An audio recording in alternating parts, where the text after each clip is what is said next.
ఇంకా విచిత్రం, నాకు ఇంకా గమ్మత్ అనిపించింది ఆయన. అధ్యక్ష, ఆయన ఏమైనా స్వాతంత్ర ఉద్యమం చేసి జైలుకు పోయింది అధ్యక్ష?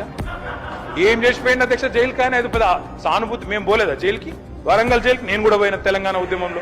ఎస్, ఉన్నాం అక్కడ, బరాబర్ ఉన్నాం. మీరెందుకు పోయినరంటే నేను అడుగుతున్నా ఈరోజు. ఎస్, మీ ఇంటికి ఇవ్వాలని జూబ్లీ హిల్స్ ప్యాలెస్ మీదకి ప్రైవేట్ డ్రోన్ పంపితే ఊకుంటావా? అక్కడ నీ బిడ్డనో నీ వైఫో ఉంటే వాళ్ళని ఇష్టం ఉన్నట్టు ఫోటోలు తీస్తే ఊకుంటావా?